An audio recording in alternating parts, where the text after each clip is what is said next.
Mark chapter 15. At daybreak, the chief priests with the elders, legal experts, and the whole Sanhedrin formed a plan.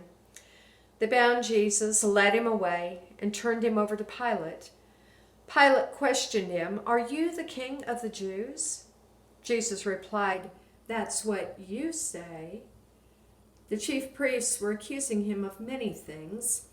Pilate asked him again, "Aren't you going to answer? What about all these accusations?" But Jesus gave no more answers, so that Pilate marveled. During the festival, Pilate released one prisoner to them, whomever they requested. A man named Barabbas was locked up with the rebels who had committed murder during an uprising.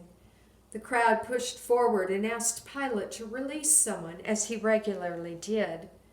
Pilate answered them, "Do you want me to release to you the King of the Jews?" He knew that the chief priests had handed him over because of jealousy. But the chief priests stirred up the crowd to have him release Barabbas to them instead. Pilate replied, "Then what do you want me to do with the one you call the King of the Jews?" They shouted back, "Crucify him." Pilate said to them, "Why? What wrong has he done?" They shouted even louder, "Crucify him." Pilate wanted to satisfy the crowd, so he released Barabbas to them. He had Jesus whipped, then handed him over to be crucified. The soldiers led Jesus away into the courtyard of the palace, known as the governor's headquarters, and they called together the whole company of soldiers. They dressed him up in a purple robe and twisted together a crown of thorns and put it on him. They saluted him, "Hey, King of the Jews."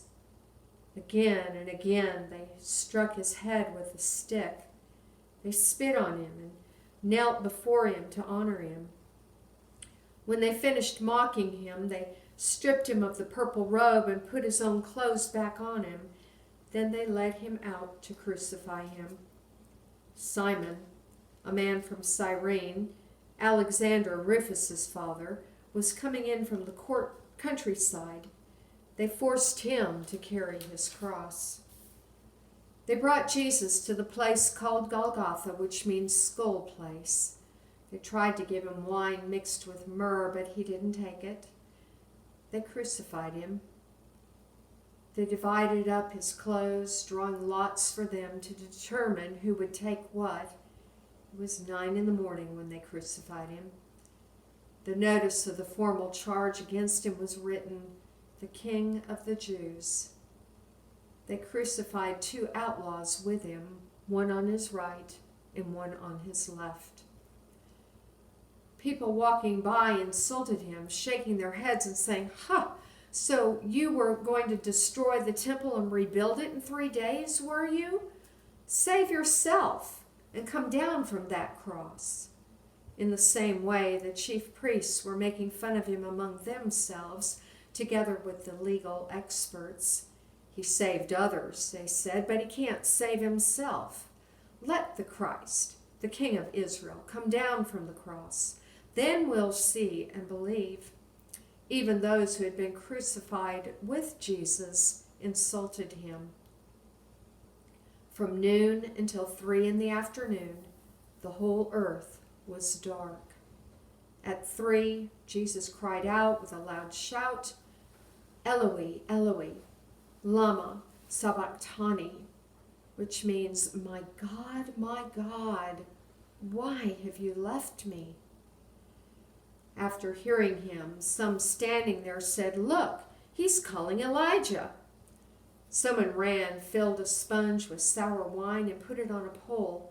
He offered it to Jesus to drink, saying, "Let's see if Elijah will come to take him down." But Jesus let out a loud cry and died.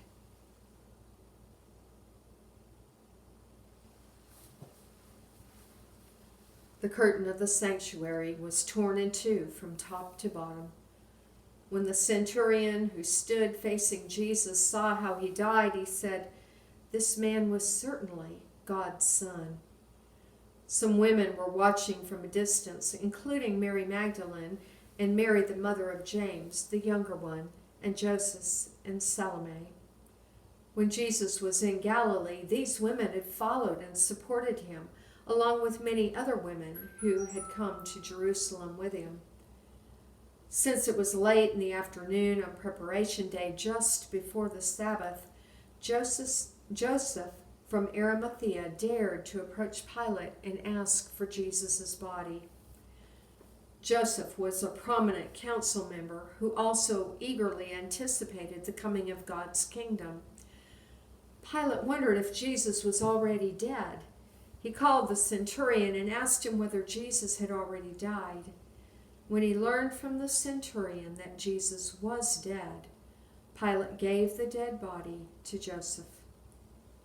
He bought a linen cloth, took Jesus down from the cross, wrapped him in the cloth, and laid him in a tomb that had been carved out of the rock. He rolled a stone across the entrance to the tomb. Mary Magdalene and Mary, the mother of Joseph, saw where he was buried.